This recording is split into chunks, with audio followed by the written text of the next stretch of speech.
Generosity of spirit. Have you heard that phrase before? It can help all of your relationships. It's the focus of today's relationship reboot. Yeah, that's the focus, as you just heard. So we want to welcome in Dr. Kirsten Lind Seal. Thanks for being with us today. It's great to be here. Start with that. What does that phrase mean, generosity of spirit? So generosity of spirit, I mean, it kind of talks about a framework, like a way we look at the world or the way that we look at our relationships with other people. So generosity of spirit means basically starting out with giving people the benefit of the doubt is one way of thinking about it. Okay.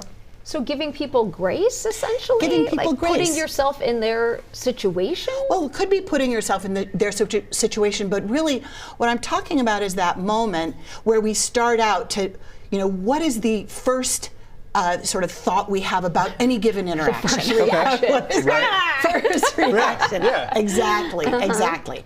And so the thing is that what I see a lot in my work, especially with couples, is that the first reaction, and the first reaction will be a very negative one. Like, for example, it's your turn to cook dinner. You're like, what time should we what time would you like to eat? Oh, I'll be home by 6:30. Let's eat at 7. Okay, great. 7 o'clock comes and goes, 7:30, 7:45. You haven't heard anything. Your partner comes home and you're like, ah. Right. Now, I mean, that's legitimate, but the fact is maybe something happened. Maybe there was traffic. Maybe it was a horrible work thing that happened. And so if you start out with sort of having a positive, what the Gottmans would call a positive attribution for the behaviors, for the interaction, what happens is you don't escalate right away. So what do you do? What do you do if somebody comes home late? What do you do if somebody says, I'm going to do the dishes or I'm going to put away the laundry, and then they don't? And then it doesn't happen. Well, I'm going to press pause on the chores piece because chores are like, I call those kitchen crimes. Do you know what this is? Kitchen crimes.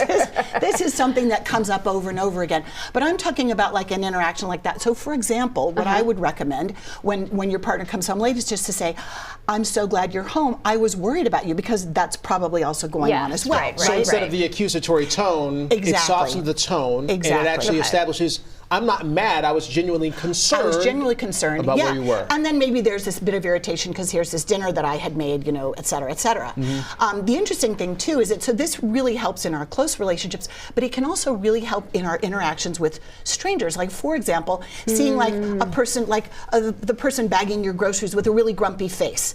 Maybe they're having a really bad day. Maybe their face just settles in lines like that, right? Somebody cuts you off on the freeway, you can right away get angry. I mean, that is our natural reaction. But if you think to yourself, wow, I wonder whether they're going so fast because they have a loved one that they just discovered is in the hospital. The thing is, the reality of that when you're dealing with people that you don't know is not necessarily so important, but your reaction to it can really make or break your day.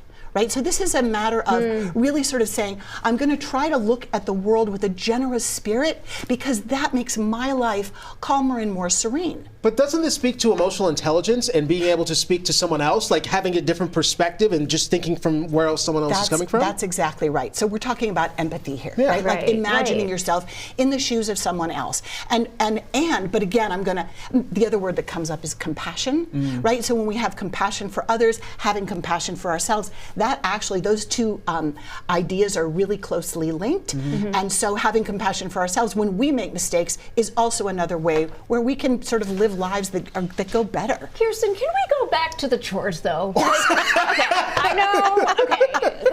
The compassion that I have can only take me so far when the laundry basket has not been folded for 4 days. 4 days, huh? Yes. Okay. Am I still having generosity of spirit? Well, here's what I would recommend, because I do talk a lot with folks about parenting in my practice. And what I would say is to have a conversation with the kids, the partner, whoever it is that is supposed to be helping, and to have a conversation about how we take care of the family as a family.